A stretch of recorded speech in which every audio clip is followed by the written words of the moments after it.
23 फरवरी को वे 2 आवर आपके लिए काफी क्रूशियल होंगे। यह मैं नहीं, खुद CISE ने अपने रिपोर्ट में कही है कि ICSE class 10th English paper 2 के एग्जामिनेशन में जब आप बैठेंगे तो जो CISE ने ISE के इंग्लिश लैंग्वेज पेपर के स्टूडेंट को देखा, या आप पिछले साल 2023 के इंग्लिश लिटरेचर पेपर के स्टूडेंट को देखेंगे, तो साफ पता चलेगा कि वो 2 आवर जिसमें कि स्टूडेंट को लिटरेचर पेपर के MOV, merchant of Venice, treasure trove और प्रोज पोएट्री दोनों को सॉल्व करने होंगे, वो सबसे ज्यादा इंपॉर्टेंट होगा। और इंपॉर्टेंट इस अर्थ में होगा कि इसको 2 आवर में सॉल्व करने हैं और आपको मिलेंगे इतने कॉम्प्लेक्स MCQ क्वेश्चन के साथ, जिसमें एसर्शन और रीजन को भी डाल दिया गया है और एनालिटिकल थिंकिंग को, मतलब आपके विचार वाले, थॉट वाले क्वेश्चंस को रेफरेंस टू कंटेक्स्ट में इंक्लूड कर दिया गया है। तो कैसे इसको टैकल अप करने हैं, सीधी सीधी बात है कि 23 फरवरी को स्टूडेंट जो ICSE क्लास 10 के होंगे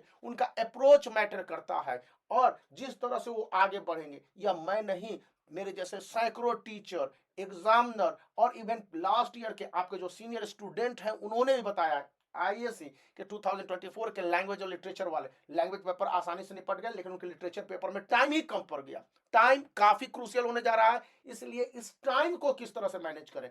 तो सीधी सीधी बात है कि आपको 23 फरवरी को 15 मिनट्स का जो रीडिंग टाइम मिलेगा उसको अच्छी तरह से गो थ्रू कर लेने हैं, पूरे क्वेश्चन को पढ़ लेने हैं, समझ लेने हैं ईच पार्ट। 2 सेक्शन आपके पास, एक MCQ वाला होगा, फिर प्रोज सेक्शन होगा, प्रोज सेक्शन में आपके मर्चेंट ऑफ वेनिस होंगे, फिर पोएट्री होगा, तो और स्टोरी, शॉर्ट स्टोरी होंगे। तो उसको देखते हुए आपको किस एटीट्यूड के साथ सॉल्व करना है, एक जो जनरल कंडीशंस और एटीट्यूड है कि 2024 में जिस तरह से क्वेश्चंस के नेचर को बदले गए, स्टूडेंट को अप्रोच रखने होंगे मॉडर्न। अब यह अप्रोच कहते हैं कि पहले आप अटेम्प्ट करो प्रोज, फिर अटेम्प्ट करो पोएट्री, थर्ड अटेम्प्ट करो MOV, क्योंकि ये एक आसान से डिफिकल्ट की ओर जाने वाला तरीका है। आसान क्वेश्चंस को पहले बना लोगे, क्योंकि प्रोज मतलब शॉर्ट स्टोरी वाले क्वेश्चंस को सॉल्व करोगे तो थोड़ा सा बूस्ट मिल जाएगा, और ऐसे भी स्टोरी को पढ़ने के बाद तुम आंसर लिखने में कन्वीनियंट महसूस करोगे। इसके बाद थोड़े से डिफिकल्ट पोएट्री माने जाते हैं, जैसे 9 गोल्ड मेडल्स हो गया, तो आप समझोगे और उसके आंसर को अच्छे से अटेम्प्ट कर दोगे। मेमो भी में आप लाख लिख लो, जो मैं बताता हूं ना कि एक्सपर्ट स्टूडेंट को जिनके ग्रामेटिकल मिस्टेक्स नहीं होते उनको full out of full marks मिलते हैं। और MOV वैसे भी डिफिकल्ट माना जाता है क्योंकि पिछले 10 से 12 सालों से जो ये बुक चल रहा है विलियम शेक्सपियर का, और इसने काफी एक्सपर्ट तैयार कर दिए हैं टीचरों के बीच में और इसके साथ स्टूडेंट के बीच में भी। तो आपको ध्यान क्या देने हैं, सबसे पहले स्कोरिंग पॉइंट ऑफ व्यू को देने हैं। तो स्कोरिंग पॉइंट ऑफ व्यू कहता है कि शॉर्ट स्टोरी को अटेम्प्ट करें और टाइम वेस्ट ना करें। मर्चेंट ऑफ वेनिस के साथ आप शुरू करेंगे तो ये डिफिकल्ट इसलिए है कि टाइम को आपका ज्यादा कंज्यूम कर लेगा। 30 से 40 मिनट आप मर्चेंट ऑफ वेनिस के अगर 2 क्वेश्चंस को अटेम्प्ट करते हो तो उसमें लग जाएंगे, और आपके पास कितने मिनट टोटल है, तो 60 मिनट प्लस 60 मिनट 120 मिनट, और 120 मिनट में 40 टू 45 मिनट ले लेते हो मर्चेंट ऑफ वेनिस में, तो समझ लीजिए कि नियरली आपके पास प्रोज और पोएट्री के लिए बच जाएंगे मुश्किल से 35 और 35 मिनट्स, जो कि डिफिकल्ट होने जा रहा है क्योंकि रिवीजन भी तो करोगे क्वेश्चंस के आंसर के जो बना लिए। तो यहां पर है कि 4 सेक्शन वाले आपके क्वेश्चन पेपर में सबसे पहले अटेम्प्ट जो किसी भी क्वेश्चन पेपर को करने वो है MCQs वाले 16 क्वेश्चंस को। यह सेक्शन इसलिए आपके लिए काफी इफेक्टिव है कि एक क्वेश्चन का टारगेट रखना है 1 मिनट, तो 16 क्वेश्चंस को 60 मिनट में कर लोगे। लेकिन कुछ क्वेश्चंस डिफिकल्ट होंगे, कुछ क्वेश्चंस आउटस्टैंडिंग थॉट लेवल पर होंगे, कुछ कंसेप्ट के लेवल पर होंगे और कुछ फैक्ट के लेवल पर होंगे। तो उस कंडीशन में स्टूडेंट को जो वार्निंग दी गई है कि सभी चैप्टरों को गो थ्रू कर सकते हैं फ्रॉम एनीवेयर और फ्रॉम एवरीवेयर, MCQ क्वेश्चन पूछे जाएंगे, कोई रिस्ट्रिक्शन नहीं है। CISE का सिलेबस है तो वो सिलेबस कंफर्म है कि वहां से क्वेश्चन होंगे MCQ के, no options, no ifs, no but. तो उसको आप 15 मिनट्स का टारगेट रखोगे, 16 मिनट्स हो जाएंगे और मैक्सिमम 5 मिनट्स बढ़ भी जाते हैं तो 20 मिनट्स में कर लोगे। अब तुम्हारे पास बच जाते हैं टोटल टाइम 100 मिनट, और इस 100 मिनट्स को आपको सॉल्व करने हैं प्रोज, पोएट्री एंड MOV, यानी कि आपके 25 मिनट और 25 मिनट्स के टारगेट रखने हैं। ऐसा मैं क्यों कह रहा हूं, क्योंकि सेक्शन बी में आपको 2 क्वेश्चन एक्सट्रैक्ट बेस्ड मिलेंगे और ये क्वेश्चंस जो 16 मार्क्स ईच होंगे, मतलब कि जो भी एक्सट्रैक्ट बेस्ड क्वेश्चन होंगे ये 16 मार्क्स के होंगे, जिसमें से 4 क्वेश्चन 3 मार्क्स के होंगे, 3 मार्क्स 3 मार्क्स 3 मार्क्स 3 मार्क्स, और एक क्वेश्चन 5 मार्क्स के होंगे। अब इसमें से आपको थोड़ा सा स्मार्ट तैयारी करनी है। स्मार्ट तैयारी मतलब कि प्रोज सेक्शन से, हालांकि आपको जो शॉर्ट स्टोरी, प्रोज मतलब मैं शॉर्ट स्टोरी बोला हूं, प्रोज यानी शॉर्ट स्टोरी से आप 2 क्वेश्चंस को सॉल्व कर लो कंपल्सरली। प्रोज सेक्शन से आपको 1 क्वेश्चन अटेम्प्ट करने हैं, पोएट्री सेक्शन से 1 क्वेश्चन अटेम्प्ट करने हैं, और एमओबी से 1 क्वेश्चन अटेम्प्ट करने हैं, और 4 क्वेश्चन आपको अटेम्प्ट करने हैं। 1 क्वेश्चन आपको इन चारों में से किसी एक से, तीनों में से किसी एक सेक्शन से करने हैं। तो आमतौर पर स्टूडेंट प्रोज यानी कि स्टोरी को ले लेता है, जहां से वो 1 क्वेश्चन को अटेम्प्ट कर लेगा।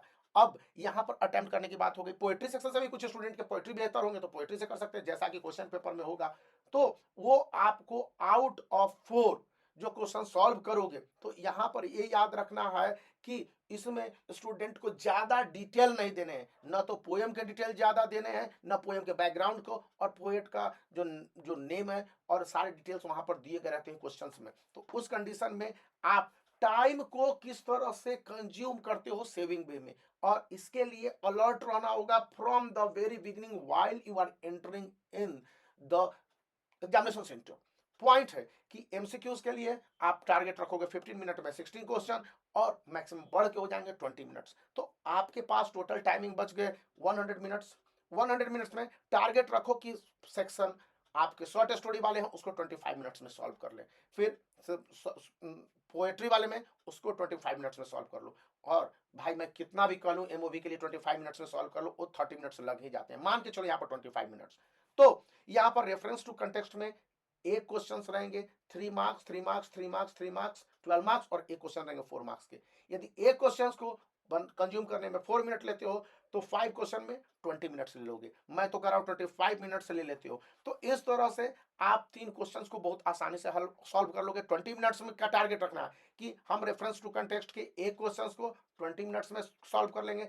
चूंकि हमको प्रोज सेक्शन से 2 क्वेश्चन सॉल्व करने हैं तो 20 40 मिनट्स हो गए। फिर प्रोज सेक्शन, पोएट्री सेक्शन से, पोएम से आपको 1 क्वेश्चन सॉल्व करने हैं 20 मिनट्स के, तो आपके 60 मिनट हो गए। और अब आपके पास बचे 20 मिनट्स, 40 मिनट्स। इस 40 मिनट्स में 20 मिनट्स आप लगा देते हो एमओबी में, 25 मिनट्स लग जाते हैं, तो भी आपके पास बच जाएंगे रिमेनिंग 15 मिनट्स। और ये 15 मिनट्स जो रिवीजन के लिए होंगे। बताया यह गया है कि 3 मार्क्स के क्वेश्चंस को कितने लाइन में लिखोगे। आमतौर पर 3 to 5 मार्क्स के क्वेश्चंस के लिए ये माना जाता है कि 3 लाइन to 5 लाइन लिखने हैं, और ये फैक्ट बेस्ड और कंसेप्ट बेस्ड है। आपको वो एक्सट्रैक्ट पढ़ने होंगे, एक्सट्रैक्ट पढ़ने के बाद आंसर लिखने हैं। तो अगर ज्यादा टाइम ले लोगे शुरुआत में तो उसका परिणाम यह होगा कि आप बाद के समय में परप्लेक्स्ड हो जाओगे, कंफ्यूज हो जाओगे कि अब क्या करना है। और हेस्ट मेक वेस्ट की थ्योरी है, तो जल्दी जल्दी और देरी दोनों होगी। इसके साथ साथ आप लास्ट में बचे हुए क्वेश्चंस को जो तुमको आता होगा, और जो आपके आईएससी 2024 के इंग्लिश लिटरेचर पेपर वाले स्टूडेंट ने बताया, और पिछले साल के स्टूडेंट ने बताया है कि लिटरेचर पेपर में सभी क्वेश्चंस बन जाएंगे। सभी क्वेश्चंस आते हैं, पढ़े हुए हैं, कितनी बार क्लास 10th 9th और 10th में करवाए गए, लेकिन दिक्कत ये हो रही है कि टाइम ही नहीं बचा।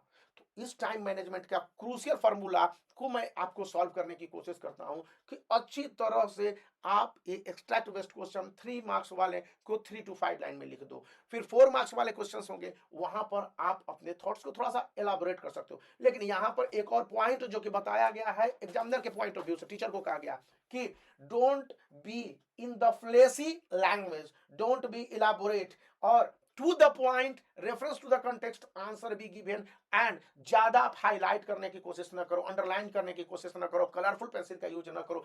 केवल आप थोड़े से आंसर को क्लीन करके लिख दो, या आंसर को बोल्ड लेटर में लिख दो, मतलब कहने का है कि आप कैपिटल लेटर में हाईलाइट कर दो। इन सब को करोगे तो आपके समझ में आएंगे और फ्लो होने हैं राइटिंग में आपके क्वेश्चंस के आंसर क्या है। ये इससे ज्यादा इंपॉर्टेंट है कि आपके आंसर के प्रेजेंटेशन क्या है, और इसके लिए टाइम के साथ चलने होंगे। तो मैंने क्या नटसेल में बताया, एक बार फिर से रिवाइज कर देना चाहूंगा। इंग्लिश पेपर जो 23 फरवरी को होने हैं, इसके लिए स्टूडेंट को सबसे पहले एमसीक्यू को अटेम्प्ट करने हैं। 1 मिनट 1 क्वेश्चन, 16 मिनट में 16 क्वेश्चन कंप्लीट। और यदि आपके नहीं होते हैं 16 मिनट में तो 4 मिनट्स एक्स्ट्रा लेके चलो। मान लीजिए किसी क्वेश्चन में आपके 2 मिनट्स लग गए, या किसी क्वेश्चन में हाफ मिनट भी लग सकते हैं। तो इन बातों को थोड़े से समझ में रखने हैं। अब दूसरी बात आ जाती है कि 100 मिनट्स में आपको 2 क्वेश्चन अटेम्प्ट करने हैं शॉर्ट स्टोरी से या पोएम से।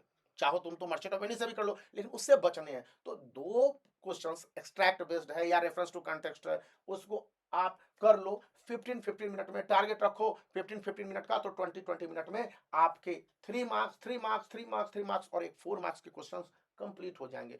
और इस तरह से 40 मिनट्स लग जाएंगे शॉर्ट स्टोरी में। अगर दो क्वेश्चंस को अटेम्प्ट करते हो, पोएट्री से एक क्वेश्चन अटेम्प्ट करते हो 20 मार्क्स के, तो 16 मिनट हो जाएंगे। अब एक क्वेश्चन मर्चेंट ऑफ वेनिस से करते हो, 20 मिनट का टारगेट लेकर चलोगे, 25 मिनट्स लग जाएंगे, तो वहां पर हो जाएंगे आपके मोर देन 85 मिनट्स। तो 15 मिनट बचेंगे। 15 मिनट्स में रिवीजन करना है, ग्रामेटिकल मिस्टेक्स को करेक्शन करना है, यदि किसी आंसर में गड़बड़ी की है तो उसको उसी दौरान दुरुस्त करने हैं। तो ये एक पॉइंट है, इंटरमीटिंग वे है। और यदि यह टाइम टेबल अपनाते हो तो CISE का जो सबसे गड़बड़ फार्मूला इंग्लिश लिटरेचर को लेकर है और जो बताया जाता है वो नहीं होगा, और आपके क्वेश्चंस अच्छी तरह से बन जाएंगे। और याद रखना है कि कभी भी जल्दी में एक लाइन दो लाइन में क्वेश्चंस का आंसर न करके आने हैं, कम से कम 4 लाइन में एलाबोरेट करने हैं, short sentences without any grammatical mistakes. कोशिश करनी है फुल स्टॉप कॉमा और देने के साथ आप जिस तरह से पंक्चुएशन मार्क या फिर कंजक्शन का यूज करोगे, प्रेपोजिशन का यूज करके रिलेशन शो करने की कोशिश करोगे वर्ड के बीच में, ये काफी क्रूशियल हो जाएंगे और इस तरह से आपको फुल मार्क्स मिलेंगे।